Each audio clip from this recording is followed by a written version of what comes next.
नमस्कार मंडळी, आई कुठे काय करते या मालिकेच्या आजच्या भागात आज आपण बघणार आहोत. आप्पा सुलेखाताईला म्हणत असतात की स्वतःचं घर विसरून मी रस्त्यावर फिरत होतो, भटकत होतो. तर मग सही करून विसरून जाणं माझ्यासाठी तर सहजच शक्य आहे. सुलेखाताई आप्पांना म्हणते की हे बघा आप्पा, असं काहीही नाहीये. तुम्ही आता बरे आहात आणि तुमची ट्रीटमेंट सुद्धा सुरू आहे.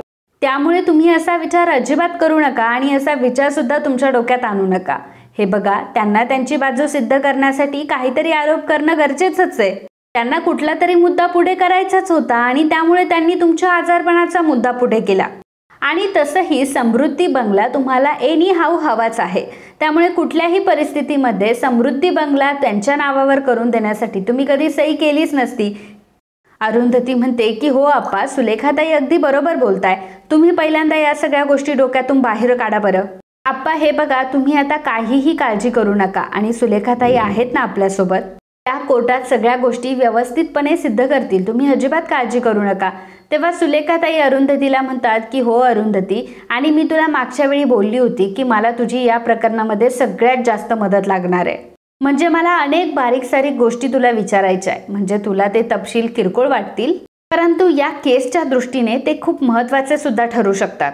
आणि तुला या सगळ्या गोष्टीसाठी तयार राहावं लागेल. तुला मला सगळं काही सांगावं लागेल. आणि सगळ्यात महत्त्वाची दुसरी गोष्ट म्हणजे आपल्याला प्लॅन बी रेडी ठेवावा लागेल. अरुंधती विचारते की प्लॅन बी म्हणजे नक्की काय? सुलेखाताई म्हणतात की हो, प्लॅन बी बद्दल मी तुला सगळं काही सांगते. तर इकडे संजना आणि अनिरुद्ध कोर्टामध्येच असतात आणि मग त्याच वेळी परांजपे वकील तिथे येतात. संजना त्यांना म्हणते की आप्पांनी त्यांची केस सोडलेली नाहीये. त्यांचा वकील जरी चेंज झाला असेल तरी दुसरा वकील त्यांची केस लढतोय. त्यावर परांजपे म्हणतात की मग काय झालं? परांजपे म्हणतात की अहो मॅडम, मग त्यात काय झालं एवढं? तुम्हाला अजूनही भोसले बिल्डरची ताकद कळली नाहीये वाटतं. अहो कुठलाही वकील येऊ देत, तुम्ही काही काळजीच करू नका, बरोबर खिशात घालतील त्याला. त्याच वेळी सुलेखाताई तिथे येतात आणि देशमाने वकिलांना म्हणतात की वा देशमाने वा, वडिलांची गादी अगदी व्यवस्थित चालवताय हा तुम्ही. तुम्हाला बघितलं आणि मला एक जुनी केस आठवली. केस तशी सिमिलरच आहे आत्ताच्या घडीशी. एका मुलाने त्याच्या आईवडिलांना घराबाहेर काढलं, त्याचे खूप हाल केले. आई वडील न्याय मिळावा म्हणून माझ्याकडे आले होते. मी त्यांच्यासाठी केसही लढले. मुलाचे वकील होते तुमचे वडील. आणि तुमच्या वडिलांनी काय केलं? त्या मुलाच्या आईवडिलांनाच या गोष्टीसाठी जबाबदार ठरवलं. एवढंच नाही तर त्या आईवडिलांवर खोटेनाटे आरोपही केले की कशा प्रकारे तेच मुलाचा छळ करत होते. कोर्टामध्ये अगदी नाही ते प्रश्न विचारून त्या आईवडिलांचा जीव अगदी कासावीस करून सोडलात. आणि मग या सगळ्या गोष्टीला कंटाळून त्या बिचाऱ्या आईवडिलांनी आत्महत्या केली. दुर्दैव फक्त असं झालं की ज्या दिवशी ते गेले त्याच दिवशी केसचा निकाल लागला. देशमाने वकील म्हणतात की अहो मॅडम, माझे वडील काही चुकीचे नव्हते. अहो त्या आईवडिलांनी खरंच त्या मुलाचा खूप छळ मांडला होता. अहो बिचारा अक्षरशः वैतागला होता या सगळ्या गोष्टीसाठी. सुलेखाताई म्हणतात की अच्छा, मग त्या मुलाने तुमच्या वडिलांना किती पैसे दिले होते हे सांगू का मी सगळ्यांना? एवढे पैसे त्यांना नक्की कुठल्या कामाचे मिळाले हे तर अगदी जग जाहीर आहे. तुम्ही तुमच्या वडिलांच्या पावलावर पाऊल टाकताय, त्यामुळे मी तुम्हाला सांगते की त्यावेळी ती केस आम्ही जिंकलो होतो. कारण तेव्हा आमची बाजू सत्याची होती आणि अजूनही सत्याचीच आहे. सत्याची कास तर मी काही सोडली नाहीये. देशमाने म्हणतात की मॅडम, तुम्हाला असं म्हणायचंय का आजही तुम्ही ही केस जिंकणार म्हणून? मॅडम अहो, एक गोष्ट लक्षात येते का तुमच्या? तेव्हा माझे वडील तुमच्या विरोधात होते, परंतु आता मी आहे. एवढं लक्षात ठेवा, माझ्या वडिलांच्या एक पाऊल पुढेच आहे मी. सुलेखाताई म्हणते की हो, ते दिसलंच मला की तुम्ही तुमच्या वडिलांच्या पुढेच आहात. तुम्ही सुद्धा एक गोष्ट लक्षात ठेवा की त्यावेळी तुमच्या वडिलांच्या विरोधात मी होते आणि आता सुद्धा तुमच्या विरोधातही मीच आहे. तेव्हा कोर्टात भेटूयातच आपण, असं सुलेखाताई स्पष्टपणे देशमानेंना सांगतात. मग अनिरुद्ध आप्पांना म्हणतो की आप्पा, कालच्या प्रकरणाबद्दल तुम्हाला जो काही त्रास झाला त्याबद्दल सॉरी. आप्पा अहो, तुम्ही हे सगळं जर केलंच नसतं तर हे सगळं झालंच नसतं, परंतु काय करणार, तुम्ही केस मागे घ्यायला तयारच नाही आहात.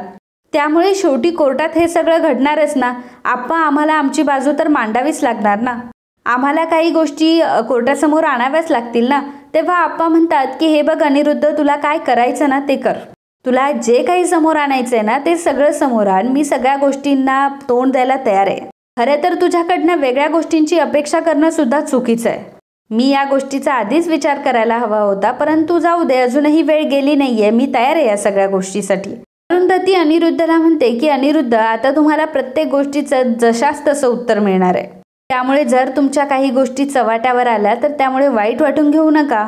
तुम्ही सुद्धा आमच्या समोर काही पर्यायच ठेवला नाही, त्यामुळे आम्हाला सुद्धा या सगळ्या गोष्टी करणं तर भागच आहे. त्यामुळे नाईलाजाने आम्हालाही काही गोष्टी कोर्टासमोर आणाव्या लागतील आणि आमची बाजू पटवून द्यावी लागेल. तुम्हाला शुभेच्छा असं म्हणून अरुंधती आणि बाकीचे सर्वजण तिथून निघून जातात. तेव्हा अनिरुद्ध संजनाला म्हणतो की आता ही अरुंधती कोर्टात काय काय सांगेल. देशमाने म्हणतात की सुलेखाताई आहे समोर म्हटल्यावर काही होऊ शकतं. तेव्हा संजना म्हणते की आता काय झालं. आता तर तुम्ही म्हणत होता ना की भोसले वकील कोणालाही खिशात घालू शकतो म्हणून, मग आता काय झालं, घाबरलात का तुम्ही. तेव्हा मग देशमाने म्हणतात की अहो मॅडम, सुलेखाताई खूप मोठ्या वकील आहेत. देशमाने वकील म्हणतात की समोर सुलेखाताई उभे आहेत म्हटल्यावर बिल्डर भोसलेला सुद्धा त्या खिशात घालतील आणि मला सुद्धा. बिल्डरचे सुद्धा वाभाडे बाहेर काढायला त्या काही कमी बघणार नाही. मंडळी, जर हा व्हिडिओ तुम्ही इथपर्यंत बघितलाय तर तुम्ही ठरला आहात लकी दर्शक आणि यातूनच तुम्हाला मिळणार आहे पैठणी जिंकण्याचा मौका. त्यासाठी तुम्हाला एक महत्त्वाची गोष्ट करायची आहे, ते म्हणजे आपला व्हिडिओ पहिल्यापासून शेवटपर्यंत बघायचा आहे. सोबतच कमेंट बॉक्समध्ये एक कमेंट करायची आहे आणि त्यामध्ये तुमचं मनोगत लिहायचं आहे आणि शेवटी शब्द लिहायचा आहे पैठणी. आणि महत्त्वाचं म्हणजे या स्पर्धेसाठी त्यांनाच ग्राह्य धरलं जाईल ज्यांनी आपला व्हिडिओ शेवटपर्यंत बघितलाय, चॅनलला सबस्क्राईब केलंय आणि व्हिडिओला लाईक देखील केलंय. तर मित्रांनो, वाट कसली बघताय, लगेचच आपल्या या स्पर्धेमध्ये सहभागी व्हा. आणि तसंही आतापर्यंत भरपूर लोकांनी पैठणी जिंकली आहे, त्यामुळे तुम्ही कसली वाट बघताय. कदाचित पुढची पैठणी तुमची सुद्धा असू शकते. त्यामुळे लगेचच जाऊन खाली कमेंट करा. धन्यवाद. तर कोर्ट आता भरलेलं असतं. जज साहेब सुलेखाताईंना म्हणतात की तुम्हाला कोणाला काही प्रश्न विचारायचे असेल तर तुम्ही विचारू शकता. मग सुलेखाताई जज साहेबांना म्हणतात की मला अनिरुद्ध देशमुख यांना प्रश्न विचारायचे. आता अनिरुद्ध हा विटनेस बॉक्समध्ये येऊन उभा राहतो. मग सुलेखाताई अनिरुद्धला विचारतात की मला सांगा अनिरुद्ध देशमुख, तुम्ही समृद्धी निवासमध्ये किती दिवसांपासून राहताय. अनिरुद्ध म्हणतो की माझा जन्मच त्या घरामध्ये झालाय. मग सुलेखाताई म्हणतात की हे योग्य उत्तर नाहीये, तुम्ही मला स्पेसिफिकली सांगा. तसं मला तुम्ही सांगा की तुम्ही त्या घरामध्ये किती वर्ष झाली राहताय. मग अनिरुद्ध सांगतो की गेली 55 वर्ष मी त्या घरामध्ये राहतोय. सुलेखाताई म्हणतात की अच्छा, म्हणजे तेव्हा ते घर म्हणजे फक्त 2 खोल्याच होत्या ना. अनिरुद्ध म्हणतो की हो. त्यानंतर मी ते घर वाढवलं, त्या घरावर मी खूप पैसाही खर्च केला, त्याचे मजले वाढवले, मी त्याच्यावर खूप खर्च केलाय, मी त्याच्यावर खूप इन्व्हेस्टमेंट केली आहे आणि मग तेव्हा कुठेतरी ते घर बंगला म्हणण्याच्या लायकीचं झालंय.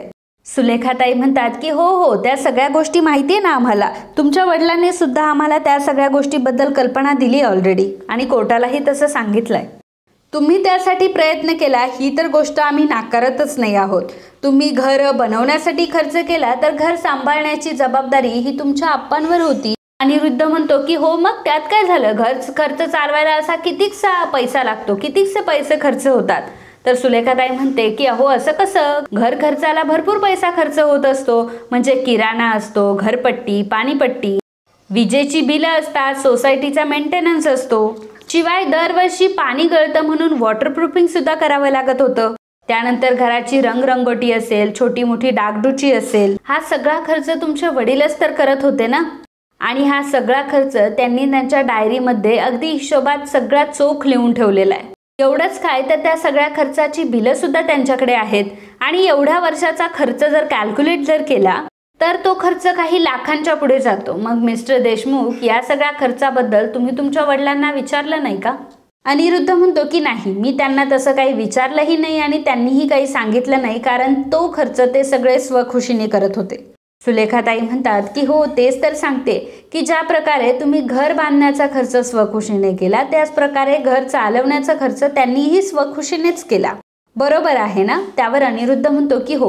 मग सुलेखाताई जज साहेबांना सांगते, कोर्टाने प्लीज या मुद्द्याची नोंद ठेवावी. या गोष्टीची नोंद झालीच पाहिजे की फक्त समृद्धी बंगला बनवण्यासाठी अनिरुद्ध देशमुख यांनी प्रयत्न न करता माझ्या अशिलाने सुद्धा तेवढाच प्रयत्न केलाय आणि तेवढाच खर्चही केलाय. या सगळ्याची बिलं मी कोर्टामध्ये दिली सुद्धा आहे. विनायकराव देशमुख त्यांच्या रिटायरमेंट नंतर सुद्धा त्यांच्या पेन्शनचे पैसे स्वखर्चासाठी वापरत होते. घर खर्चासाठी सगळा पैसा फक्त मुलांनीच खर्च करावा या गोष्टीला त्यांची मान्यता नव्हती. किंवा मग म्हातारपणासाठी हे सगळे पैसे वाचवून ठेवावे असा विचारही त्यांच्या मनात आला नाही. कारण त्यांच्या मुलावर त्यांचा खूप विश्वास होता. शेवटपर्यंत आपला मुलगा आपली काळजी घेईल अशी खात्री देखील होती त्यांना, आणि म्हणूनच त्यांचं पेन्शन सुद्धा ते त्यांच्या घरखर्चासाठी वापरत होते. मिस्टर अनिरुद्ध देशमुख, तुमच्या आईवडिलांचं तुमच्यावर किती प्रेम आहे हे तर तुम्ही बघितलंच. तुमच्यासाठी ते काही करायला तयार आहे. एवढंच काय तर तुमची आई प्रत्येक गोष्टीमध्ये तुम्हाला साथ देत आली आहे. माय लॉर्ड, माझ्या अशिलाला असं बोललेखा वकील नक्की काय सिद्ध करू इच्छिता? माझे अशील हे इमोशनल आहे आणि इतके वर्ष त्यांच्या आईने त्यांच्या इमोशनचा वापर करून त्यांना फसवलंय. परंतु जज साहेब आता वकिलांना खाली बसवतात आणि सुलेखाताईंना बोलण्याची परमिशन देतात. सुलेखाताई अनिरुद्धला म्हणतात की देशमुख, मला प्लीज तुमच्या जॉबबद्दल तुम्ही माहिती द्याल का? अनिरुद्ध सांगू लागतो की मी एका मल्टीनॅशनल कंपनीमध्ये खूप वर्ष काम करत होतो. मी खूप मोठ्या पोस्टवर काम करत होतो, परंतु काही कारणानिमित्त मी तो जॉब सोडला. आता माझ्याकडे नोकरी नाहीये आणि मी कामाच्या शोधात आहे. सुलेखाताई म्हणतात की जेव्हा तुम्ही त्या कंपनीत काम करत होता तेव्हा त्या कंपनीने तुम्हाला एक फ्लॅट दिला होता, पण तो फ्लॅट तुम्ही नाकारला, का बरं? तेव्हा अनिरुद्ध सांगू लागतो की अहो, जसं माझ्या आईवडिलांचं माझ्यावर प्रेम आहे तसं माझंही माझ्या आईवडिलांवर प्रेम आहेच ना. मी तो फ्लॅट नाकारला कारण मला माझ्या आईवडिलांसोबत राहायचं होतं, परंतु आज मात्र त्यांना माझ्यासोबत राहायचं नाहीये कारण त्यांना त्यांची मानलेली लेक माझ्यापेक्षा जास्त महत्त्वाची वाटते. सुलेखाताई म्हणतात की मिस्टर देशमुख, आपण या गोष्टीवर नंतर बोलूयात, परंतु तुम्हाला तुमच्या आईवडिलांबद्दल फार प्रेम वाटतं हे ऐकून खरंच मला आनंद झाला. म्हणजे यातून एक गोष्ट तर लक्षात येते की अजूनही तुमच्यामध्ये भावभावना जिवंत तर आहेत. अनिरुद्ध म्हणतो की ऑफकोर्स आहे. सुलेखाताई अनिरुद्धला म्हणतात की अनिरुद्ध देशमुख, तुमच्याकडे एक गाडी होती आधी आणि ती गाडी आता जुनी झाली आहे, तरी सुद्धा ती गाडी तुम्ही जपून ठेवली आहे, बरोबर ना? अनिरुद्ध म्हणतो की हो, ठेवली आहे. मग सुलेखाताई म्हणतात की बंद गाडी अजूनही तुम्ही तशीच ठेवली आहे, कारण काय ह्याच्या पाठीमागे? त्यावेळी अनिरुद्ध सांगतो की कारण माझ्या भावभावना अजूनही जिवंत आहे आणि माझी खूप अटॅचमेंट झालेली आहे त्या गाडीसोबत. तसंही ती गाडी निकामी झालेलीच नाहीये, त्या गाडीला मी अजूनही चालवतो. ती गाडी फक्त आता जुनी झाली आहे आणि मी माझ्या पहिल्या पगारातून ती गाडी घेतली होती. माझ्या मेहनतीच्या पैशांतून ती गाडी आमच्या घरी आली होती. माझ्या आईवडिलांना, माझ्या मुलांना त्या गाडीबद्दल फार कळवळ आहे, कारण त्या गाडीसोबत आमच्या सर्वांच्या फार आठवणी जोडल्या गेल्यात. ती गाडी मला विकायला नाही वाटतं, कारण कितीही काही म्हटलं ना तरी त्या गाडीसोबत मी फार अटॅच झालेलो आहे. आमच्या मागच्या गॅरेजमध्ये ती गाडी असते आणि जेव्हा मी ती गाडी बघतो तेव्हा ती गाडी मी रिपेअर करतो आणि रिपेअर केल्यावर ती चांगली चालते. रस्त्यावरून जेव्हा लोक जातात तेव्हा गाडीकडे बघत असतात ते. आणि तसंही आता माझ्याकडे ती जी गाडी आहे त्या गाडीचं मॉडेल तर आता बघायलाच मिळत नाही. मार्केटमध्ये अशा नवीन गाड्या खूप आल्यात, परंतु माझ्या गाडीची शानच वेगळी आहे. अनिरुद्ध या सगळ्या गोष्टी फारच एक्सायटेड होऊन सांगत असतो, कारण त्याला त्याच्या गाडीबद्दल खूपच प्रेम असतं. मग सुलेखाताई अनिरुद्धला म्हणतात की मिस्टर देशमुख, जुन्या गाडीमध्ये तुमचा एवढा जीव अडकलाय तर विचार करा की विनायक देशमुख यांचा समृद्धीमध्ये किती जीव अडकला असेल. अहो, गेली 60 वर्ष ते त्या घरामध्ये राहताय. मग मला सांगा की त्यांच्या किती आठवणी असतील त्या घराशी. तुमच्या 4 पिढ्या त्या घरातच नांदताय आणि तुम्ही काय केलं? त्यांच्या खोट्या सह्या घेऊन तुम्ही ते घर पाडायला निघालात. एकदा तरी या गोष्टीचा विचार करा की त्यांना किती दुःख होत असेल या गोष्टींचं. एकीकडे आपलं घर जाणार हे दुःख वेगळं आणि दुसरीकडे आपल्याच मुलाने आपल्याला फसवून आपल्या सह्या घेतल्या हे दुःख वेगळं. बरोबर बोलतीये ना मी? तेव्हा अनिरुद्ध हातात शांत बसतो, एकदम चिडीचूप झालेला असतो, त्याला बोलायलाच काही सुचत नसतं. इकडे ईशा आणि अभि घरामध्ये. ईशा अभिला म्हणते की बाबा आणि संजना जर केस हरले तर काय होईल रे? अभि म्हणतो की हे बघ, असा विचार सुद्धा मनामध्ये आणू नको, कारण माझे खूप सारे गणित त्यावर अवलंबून आहे. ईशा म्हणते की हो रे, आप्पांना फसवून त्यांच्या सह्या घेतल्या ही गोष्ट सगळ्यांना माहिती आहे, पण आता त्यांच्याकडे त्या गोष्टीबद्दलचा कुठलाही पुरावा नाहीये आणि आम्हीच हे सगळं केलंय असं कोणी सिद्धही करणार नाही.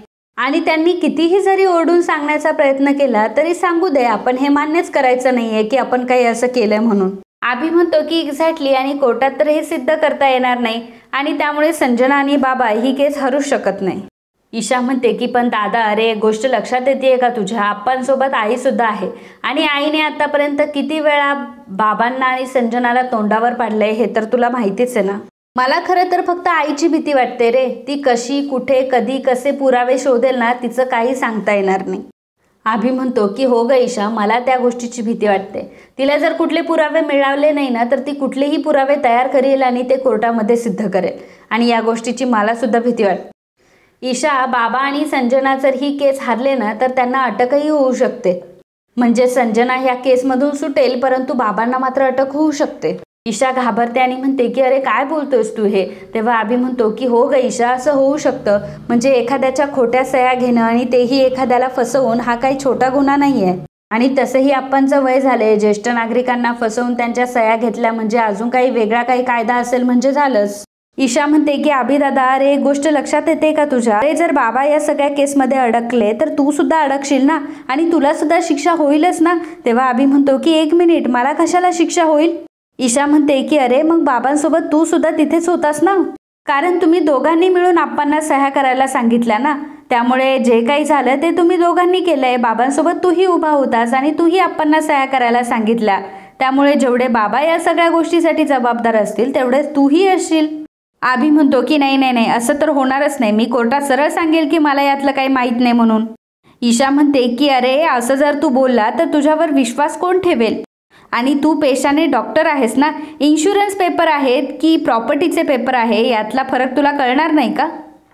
आणि मग उद्या आप्पा कोर्टामध्ये ही गोष्ट सांगतीलच ना की अभिनेच मला सांगितलं की इन्शुरन्सचे पेपर आहेत म्हणून. अभि म्हणतो की बापरे, आता आपण काय करायचं? मलाही शिक्षा होईल का? ईशा म्हणते की दादा, आता आपल्या हातामध्ये दुसरं काहीच नाहीये. देवाकडे फक्त एका गोष्टीसाठी प्रे कर की सुलेखाताईंना काही करून ही केस सॉल्व्ह करता आली नाही पाहिजे. कारण तुला जर शिक्षा झाली ना तर तुला वाचवायला कोणीच येणार नाही. आई सुद्धा येणार नाही आणि अनघा सुद्धा. संजना आंटीचा तर काही प्रश्नच उरत नाही. ती बाबांना सुद्धा वाचवते की नाही काय माहिती. त्यावेळी अनघा तिथे आलेली असते आणि अनघाने ईशाचं अभिचं बोलणं ऐकलेलं असतं. मग अनघा अभिला म्हणते की अभि, अरे ईशा बरोबर बोलतीये. जर कोर्टामध्ये उद्या प्रूव्ह झालं की तू आणि बाबांनी मिळून आप्पांच्या खोट्या सह्या घेतल्या आणि त्यांना फसवून त्यांच्याकडनं पेपर साईन करून घेतले तर मात्र मी तर अजिबात तुला वाचवायला येणार नाही. आणि एवढंच काय की ताईला सुद्धा मी तुला वाचवू देणार नाही. तुला तर तुझ्या गुन्ह्याची शिक्षा झालीच पाहिजे. अनघाने ठोकपणे अभिला हे उत्तर दिलेलं असतं. त्यामुळे अभि सुद्धा आता घाबरलेला असतो आणि सगळीकडून तो अडचणीत सापडलेला असतो. तर इकडे कोर्टात देशमाने वकील उभे राहतात आणि म्हणतात की माझ्या अशिलाने त्यांच्या वडिलांच्या खोट्या सह्या घेतल्या ही गोष्ट सुलेखा वकील यांनी प्रूव्ह करावी. हे बघा, भावनिक साथ घालून काही उपयोग होत नाही. मग जज आता सुलेखाताईंना म्हणतो की हे बघा, इमोशनल गोष्टीवर आम्ही निकाल देत नाही. त्यामुळे जे काही असेल, जे काही पुरावे असतील ते तुम्ही सादर करा किंवा तुमचे प्रश्न उत्तर आहेत ते या केस संदर्भात ठेवा. सुलेखाताई म्हणते की सॉरी युअर ऑनर, मला अनिरुद्ध देशमुख यांना आणखी काही प्रश्न विचारायचे आहेत. सुलेखाताई अनिरुद्धला म्हणतात की अनिरुद्ध देशमुख, तुम्ही मगाशी म्हटले की तुम्ही नोकरीच्या शोधात आहात म्हणून. मध्यंतरी तुम्ही पार्टनरशिपमध्ये एक बिझनेस करत होता ना, काय झालं? तुम्हाला आठवत नाहीये का त्याबद्दल? अलीकडे तुम्हाला विस्मरणाचा त्रास होतोय का? अनिरुद्ध म्हणतो की अजिबात नाही. सुलेखाताई म्हणते की ठीक आहे, तुम्हाला जर आठवत नसेल तर मी तुम्हाला आठवण करून देते.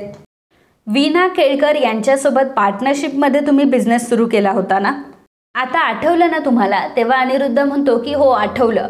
आमची पार्टनरशिप जास्त वेळ नाही टिकली. सुलेखाताई म्हणतात की का हो, तुमची पार्टनरशिप का जास्त वेळ नाही टिकली? असं नक्की काय झालं? तेव्हा अनिरुद्ध म्हणतो की स्वभावामुळे आमची पार्टनरशिप काही टिकली नाही, त्यामुळे मी विड्रॉल केली. सुलेखाताई म्हणतात की खरंच तुम्ही पार्टनरशिप विड्रॉ केली? खरंच असं झालंय का? अनिरुद्ध म्हणतो की हो, म्हणजे काय, असंच झालंय. सुलेखाताई म्हणते की किती विचित्र आहे ना हे सगळं. म्हणजे आधी तुम्ही वीणा केळकर यांच्यासोबत पार्टनरशिपमध्ये बिझनेस सुरू केला होता, ही गोष्ट तुम्हाला आठवत नव्हती. त्यामुळे कदाचित पार्टनरशिप ब्रेक केल्याचं कारणही तुम्हाला आठवत नसेल. देशमाने वकील म्हणतात की जज साहेब, मॅडम उगाचच कोर्टाचा वेळ वाया घालवताय. मग आता जज सुलेखाताईंना सांगतात की मुद्द्यावर या. सुलेखाताई सांगतात की युअर ऑनर, अनिरुद्ध देशमुख यांच्या सगळ्या बिझनेसची मी माहिती काढली आहे. त्यांनी पार्टनरशिपमधून विड्रॉ केलं नव्हतं, तर वीणा केळकर यांनी त्यांना पार्टनरशिपमधून बेदखल केलं होतं. आणि त्याचं मेन कारण होतं चिटिंग, पैशांची अफलातफरी. अनिरुद्ध चिडतो आणि म्हणतो की नाही नाही, असं काहीच झालेलं नाहीये. सुलेखाताई म्हणतात की याबद्दलचे सगळे पुरावे आहेत आमच्याकडे. सुलेखाताई आता कोर्टासमोर पुरावे सादर करतात आणि म्हणतात की यांनी काही पैसे घेतले होते, तर पार्टनरशिपमधले पैसे यांनी काही पर्सनल कामासाठी यूज केले आणि पर्सनल अकाउंटवर सुद्धा वळवले. एवढंच काय, तर ते पैसे त्यांनी पर्सनल कामासाठी खर्चही करून टाकले. एवढंच काय, तर कंपनीला खोटी मोठी कारणंही त्यांनी दिली. आणि जेव्हा या गोष्टी सगळ्यांना समजल्या तेव्हा वीणा केळकर यांनी त्यांना पार्टनरशिपमधून बेदखल केलं. बरोबर ना अनिरुद्ध देशमुख, मी तुम्हाला बरोबर सांगतेय ना? आणि तसंही दुसऱ्याला फसवणं ही तर तुमची वृत्तीच आहे. तेव्हा तुम्ही वीणा केळकर यांना फसवलं आणि आता तुम्ही स्वतःच्या वडिलांनाच फसवलंय. नाही म्हणजे तुम्ही कितीही नाकारलं ना तरी सुद्धा विनायकराव देशमुख यांच्या तुम्ही फसवून सह्या घेतलाय हे मी कोर्टाला सिद्ध करेल, आणि तेही लवकर. आणि thank you so much your honour. आता मला अनिरुद्ध देशमुख यांना कुठलाही प्रश्न विचारायचा नाहीये. मग जज साहेब आता देशमाने वकिलांना विचारतात की तुम्हाला काही बोलायचं आहे का. त्यावर देशमाने म्हणतात की नाही, मला काही बोलायचं नाहीये. मग आता जज साहेब अनिरुद्धला त्याच्या जागेवर बसण्याची परमिशन देतात. अनिरुद्ध जेव्हा खाली बसतो तेव्हा तो अरुंधतीकडे खूप रागाने बघत असतो आणि अरुंधती सुद्धा अनिरुद्धला टक्कर देत त्याच्याकडे बघत असते. अनिरुद्धला ही गोष्ट समजलेली असते की माझ्या बिझनेसबद्दल ही छोटीशी गोष्ट सुलेखाताईंना अरुंधतीनेच सांगितलेली असणार आणि अरुंधतीने चोंबडेपणा केलेला असणार, म्हणून अरुंधतीकडे तो फार रागाने बघत असतो आणि संजना त्याचा राग शांत करत असते. मित्रांनो, आजचा हा भाग इथेच संपतो. पुढील भागात आपल्याला बघायला मिळणार आहे सुलेखाताई आता विनायक देशमुख म्हणजे आप्पांनाच विटनेस बॉक्समध्ये उभं करते आणि जज साहेबांना ती म्हणत असते की देशमाने म्हणाले की मिस्टर विनायकराव देशमुख यांना विस्मरणाचा प्रॉब्लेम आहे. विनायकराव देशमुख, तुम्ही आम्हाला काही प्रश्नांची उत्तरं देऊ शकता. तेव्हा आप्पा म्हणतात की हो. मग सुलेखाताई विचारतात, मला सांगा विनायकराव देशमुख की तुमचं हे समृद्धी घर कधी बांधण्यात आलं.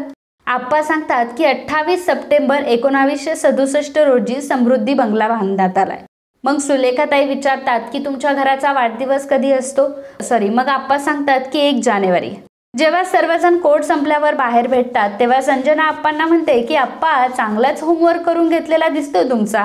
मग अरुंधती संजनाला ही सडेतोड उत्तर देते, मागच्या वेळी जेव्हा तुम्ही आमच्या खोट्या सह्या घेतल्या होत्या तेव्हा आम्ही कोर्टात गेलो नव्हतो, त्यामुळे तुम्ही मागच्या वेळी वाचला होता, परंतु आता मात्र तुम्ही कोर्टाच्या कचाट्यात सापडलाय. आता मात्र तुरुंगात जाण्यापासून तुम्हाला कोणीही वाचवू शकणार नाही, असं अरुंधती संजना आणि अनिरुद्धला सांगते. तेव्हा अनिरुद्ध आता घाबरलेला असतो, कारण अनिरुद्धला सुद्धा भीती वाटत असते की आपण हे कार्य तर केलंय, या गोष्टीसाठी आपण जेलमध्ये तर जाणार नाही ना, कारण संजनाला तशाही काही झळा बसणार नसतात. जे काही होणार असतं ते अनिरुद्धला होणार असतं, त्यामुळे अनिरुद्ध घाबरत असतो.